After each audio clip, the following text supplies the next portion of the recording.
Boa noite a todos.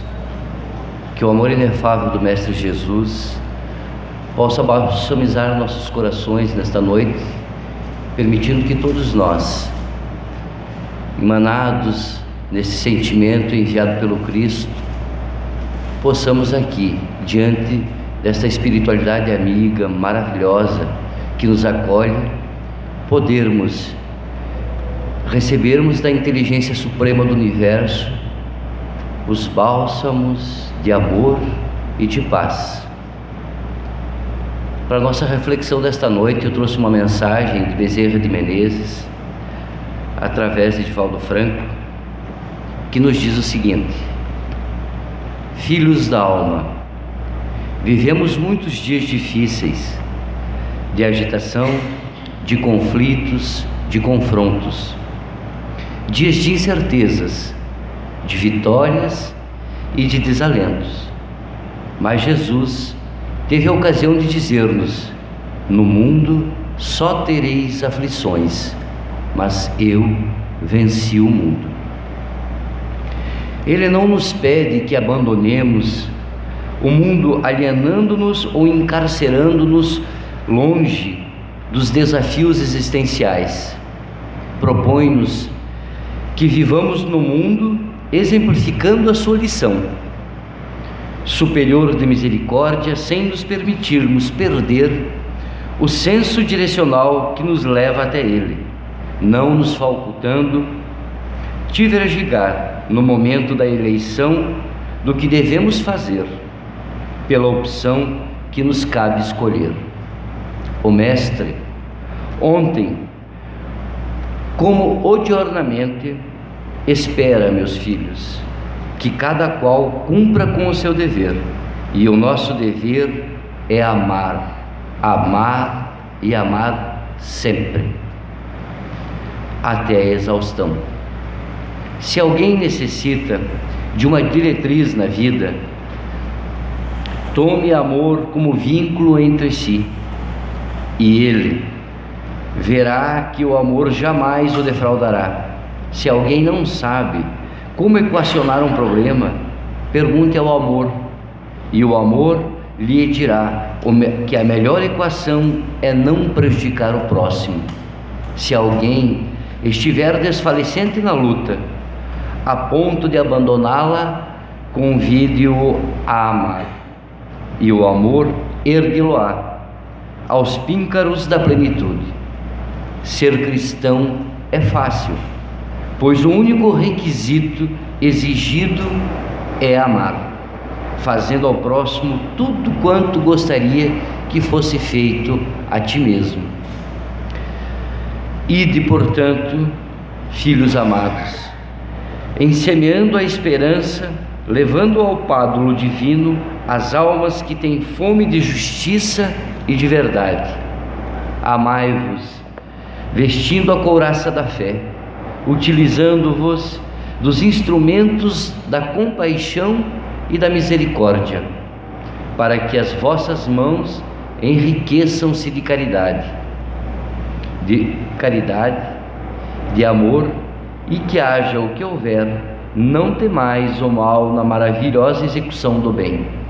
Se fordes fiéis ao ensinamento dele, a paz povoará vossa mente, vossa emoção, vossos dias, vossa vida, e nunca mais temereis, porque ele, se lhe entrega mesmo morrendo, renasce para a vida eterna.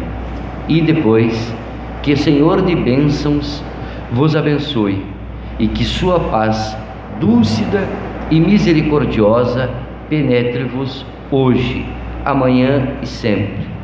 Muita paz, meus filhos, são os votos do servidor humílimo e paternal de sempre, Bezerra.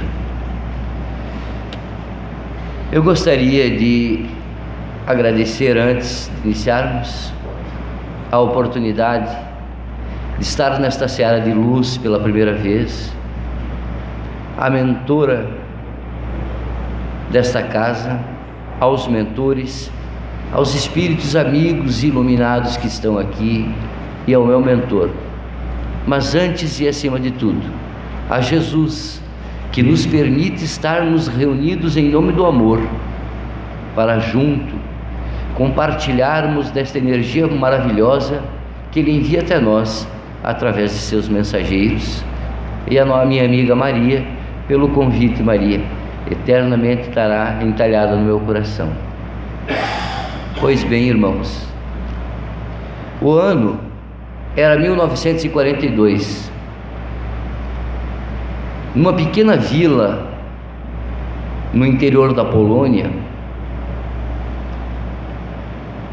as tropas de elite da SS já haviam dominado toda a região e estavam fazendo a separação dos judeus que iriam direto para os fornos crematórios, para os campos de extermínio, e os que iriam para os trabalhos forçados.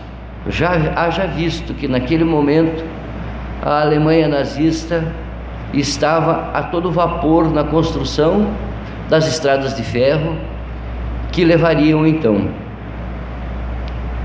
as conquistas do povo alemão para as diferentes partes do mundo.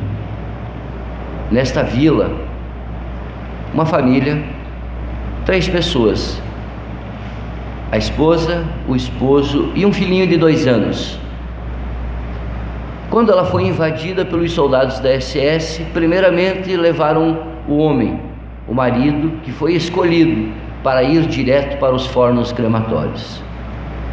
A esposa, com a criança, foi deixada, mas sabendo que seus dias estavam contados e que ela não passaria mais talvez 2 ou 3 dias, se chegaria a vez dela, conhecia uma outra senhora de um coração benignamente imenso, mas que era católica, e procurou esta amiga, esta senhora, que era muito respeitada naquela vila. Contou-lhe o que havia acontecido e implorou-a, sob prantos, que a adotasse seu filho, pois ela sabia que em poucos dias seria levada também para os campos de extermínio. Naquele momento, aquela senhora católica comoveu-se, porque eram amigas de longos anos, e aqueceu, concordou em adotar a criança. Mas no momento em que ela afirmou que adotaria a criança, ela disse: mas eu tenho um pedido para lhe fazer. Como você sabe, nós somos judeus, e eu tenho certeza que o meu filho veio a este mundo com uma missão especial. Ele não é um ser humano comum, ele não é um espírito comum. Então eu gostaria que, quando ele completasse 6 anos, porque eu sei que a guerra, por mais que demore, um dia ela irá acabar.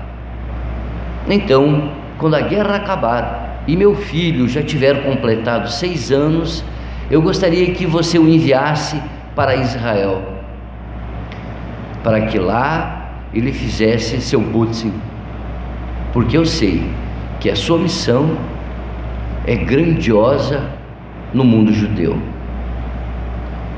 E a mulher concordou. No dia seguinte, a mãe dessa criança foi levada para os campos de extermínio. Pois bem,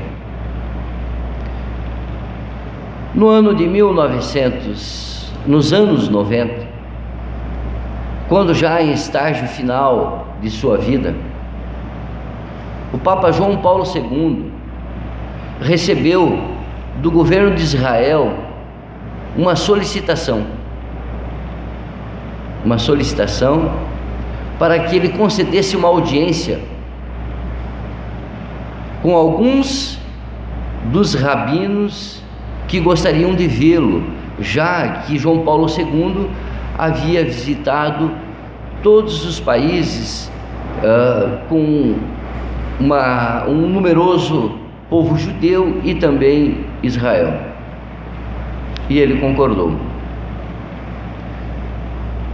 mesmo estando num estágio de doença avançado, abriu um precedentes para não criar um problema de Estado entre o Vaticano e o Estado de Israel, mas com uma condição de que a entrevista deles fosse rápida e que ele falasse o mínimo possível. No dia marcado, então o rabino, com o nome de Kitzin, adentrou a sala e disse-lhe o seguinte: Vossa Excelência, quebrando o protocolo, eu vim aqui para lhe contar uma história. Gostaria que o senhor prestasse muita atenção. Voltamos então para o ano de 1946. Aquela criança que cresceu num lar católico, sob o amor de uma mãe de coração, estava na hora, a guerra havia acabado e estava na hora de ela dar-lhe a educação religiosa. E ela pensou: eu vou batizá-lo. Eu sou católica e ele será um cristão católico, como todos nós. Mas nesse momento abriu-lhe um conflito ético no seu coração, porque ela lembrou da promessa que havia feito para a mãe daquele menino. E perturbada interiormente, sem conseguir chegar a um consenso, esta mulher foi então ter uma conversa com o pároco da aldeia para saber o que é, qual a decisão, que ele lhe ajudasse a clarear a sua mente e ela tomar a decisão correta. Contou a história ao pároco e ele lhe respondeu: como cristã e católica, você deve batizá-lo e torná-lo um cristão católico. Porque se você não batizá-lo, segundo os nossos dogmas, ele vai para o limbo. Ele não entrará no reino dos céus. Mas todo o cristão católico é uma pessoa honrada, é um bom cidadão. E como boa cidadã e católica cristã, você jamais poderá desfraudar da confiança que aquela mãe lhe pôs, e deve sim mandá-lo a Israel. Então, com o coração partido, lágrimas, achando que estava fazendo, ou tendo a certeza que estava fazendo aquilo que era correto, ela mandou a criança para Israel. Durante anos se falaram por cartas, muitas e muitas vezes ela foi visitá-lo, até que chegou o seu momento de retornar à pátria espiritual. Então, esta história, o rabino, que é um dos mais conhecidos do mundo judeu, dentro e fora dos países que tem sua maioria judaica, diz ao Papa João Paulo II: eu vim aqui para lhe contar essa história e lhe dizer o seguinte, que aquele pároco teve a atitude mais correta que um cristão católico poderia ter, mas eu vim aqui também para lembrá-lo de aquele pároco, aquele padre daquela pequena vila é a vossa santidade. Ele estava diante do padre simples do interior da Polônia, que havera se tornado Papa, e foi pessoalmente agradecê-lo pelo conselho que lhe deu para aquela mãe num momento aflitivo em que teria que separar-se do seu filho amado. E aquela decisão fez com que a vida dele tomasse os caminhos aos quais ele acreditava de que Cristo havia desenhado para ele, mesmo não sendo cristão. Por que eu escolhi essa história, meus irmãos? Para falar de amor e de paz. Porque percebamos que em posições tão distintas, em momentos tão difíceis que nós vivemos, a humanidade toda, de transição planetária, os nossos sentimentos, as nossas emoções, elas se afloram em nós e muitas vezes, mesmo dizendo dos seguidores do Evangelho de Jesus, nós esquecemos de olhar para os exemplos do Cristo, e assim nós vamos isolando os nossos irmãos de outras religiões, de outras crenças, os nossos irmãos que são diferentes de nós na sua opção religiosa, na sua opção sexual, na cor da pele, na sua etnia. E nós espíritas, que tivemos a bênção de sermos chamados ao compromisso do Evangelho do Cristo, através da obra imortal de Allan Kardec, de abrirmos os nossos olhos e os nossos corações, neste momento, em que a pátria espiritual nos chama a sermos os trabalhadores de última hora, para levarmos a mensagem, o Evangelho do Cristo, não com palavras, meus irmãos, mas com atos todos os dias, nos esforçando diuturnamente, para que transformemos em nós a luz que nós queremos ver no mundo.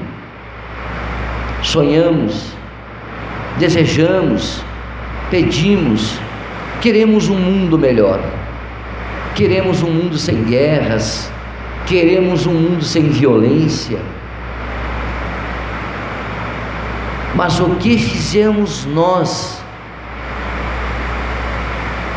para que contribuamos para que este mundo um dia surja? E nós espíritas acreditamos de que esta engrenagem do acontecimento da transformação da humanidade, iniciada o processo de transição planetária, será construída este novo tempo. Mas a partir de onde?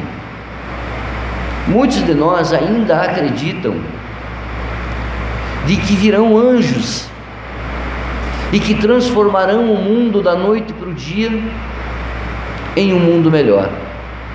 A nova era vai chegar, sem dúvida nenhuma. Nós não poderemos emperrar o motor do tempo e da história. Ela chegará a partir de nós mesmos, da nossa transformação, da nossa mudança de pensamento e de comportamento. O nosso irmão Paulo, na segunda carta aos Coríntios, ele nos diz mais ou menos assim: nós podemos fazer do momento sem o pão e sem a água o momento mais feliz da nossa vida, se assim o desejarmos. Exemplificando Jesus, o apóstolo Paulo nos chama à reflexão de que toda a força que necessitamos, ela está dentro de nós, pois o Mestre já nos disse: vós sois deuses e podem fazer mais do que eu faço. Quando Cristo se refere a nós desta maneira, ele não fez uma alegoria, ele fez uma afirmação: vós sois deuses e podem fazer mais do que eu faço. Se Jesus, o nosso Mestre, modelo e guia, nos afirma isso, e nós, 2000 anos depois, ainda temos dúvidas, precisamos fazer esta reflexão em nossos corações. O que nos impede de trabalharmos afincoamente para que o mundo seja melhor? Porque ele será.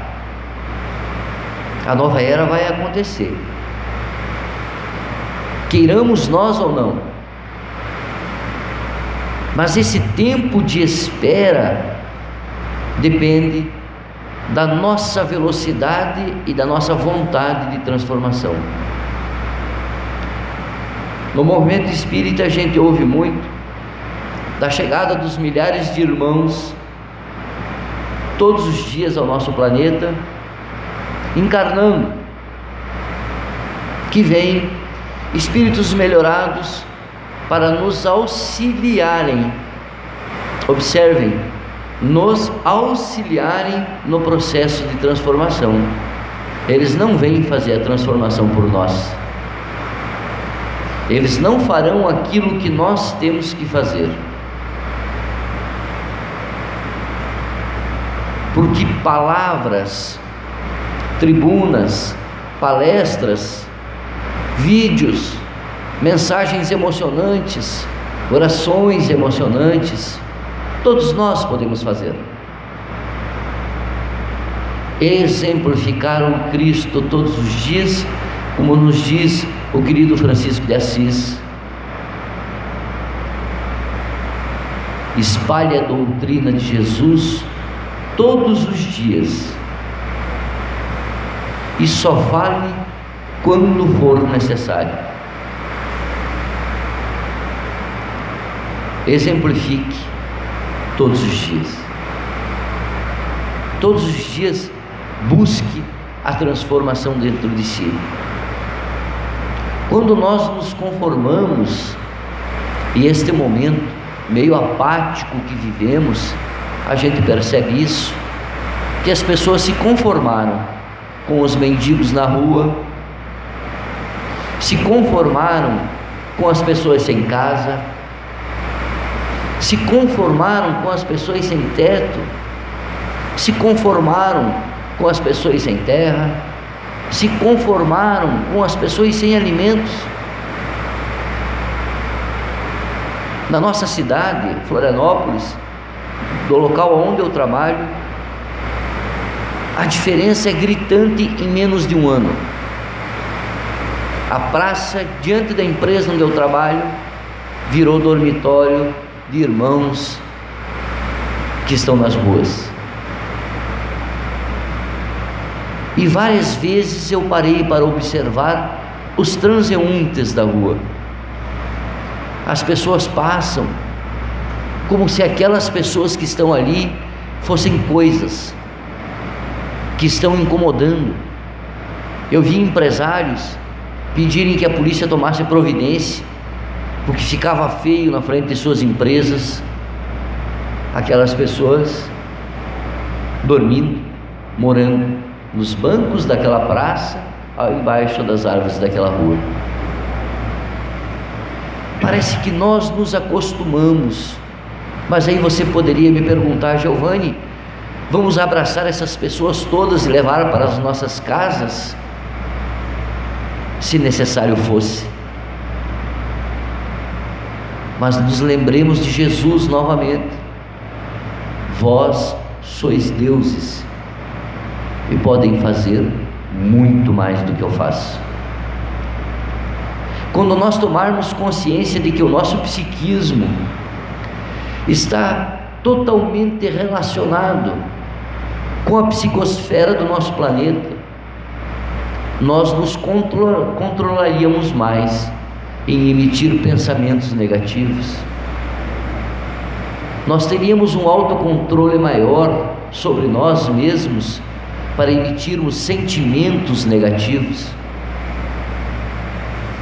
Diz Emmanuel, através de Chico, que se por 24 horas, num único dia, todos os cidadãos do planeta encarnados, independente da fé que professam, independente do idioma que entendem, ficassem 24 horas sem emitir um único pensamento ou sentimento negativo, nós, em 24 horas, daríamos um salto qualitativo de 1 milhão de anos.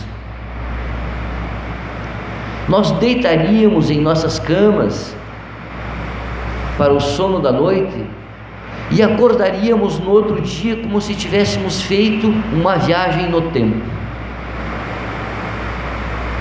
Tamanho é a influência que nós podemos ter para construir um mundo melhor a partir de nós. Quando eu penso no bem, quando eu ajo no bem, quando eu me esforço para vencer dentro de mim as minhas deficiências morais, as minhas deficiências de cunho ético, eu estou contribuindo para que o mundo seja melhor, vencendo estes defeitos ou não, eu já estou contribuindo para que o mundo tenha uma luz e um amor diferenciado, e nós chegaremos lá, não tenham dúvida, meus irmãos, porque antigamente a gente dizia o seguinte: meu Deus do céu, mas que mundo que nós vamos deixar para os nossos filhos, com o avanço da tecnologia, da violência, da crueldade. Depois começamos a dizer, quando tomamos um pouco mais de consciência: meu Deus, que filhos que nós vamos deixar para o mundo, para o nosso planeta. E agora chegou a hora de entendermos: meu Deus, que planeta que eu vou deixar para mim mesmo quando eu retornar aqui num outro corpo? Seremos nós mesmos. Aquilo que nós deixarmos será a semente do que nós iremos colher quando voltarmos, e voltaremos infinitas vezes, quantas forem necessárias, até que construamos dentro de nós o grande templo do amor. Porque falar em amor é muito mais do que jogar palavras vazias de um possível amor que só Cristo conseguiu. Para nós, no meu caso, que tenho as minhas raízes religiosas no catolicismo, eu me recordo que Jesus era algo intocável. Quando eu estava no seminário e nós iríamos para os grupos de estudos, falar de Jesus era quase que um tabu, porque primeiro nós tínhamos que conhecer os evangelhos. E vejam bem,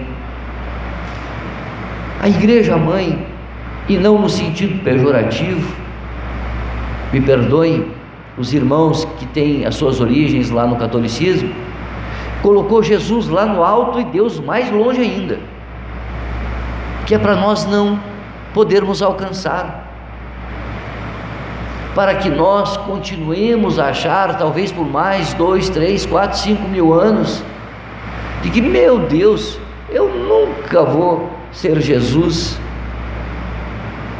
e esquecemos que estamos condenados a um dia estarmos nas energias crísticas. Não importa quantos milênios levará, Cristo é o nosso destino,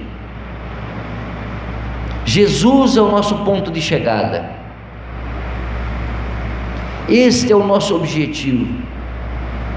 Eu ouço dizer às pessoas: meu Deus, nunca que eu vou conseguir chegar a ser parecido com Chico, com Madre Teresa, com Irmã Dulce,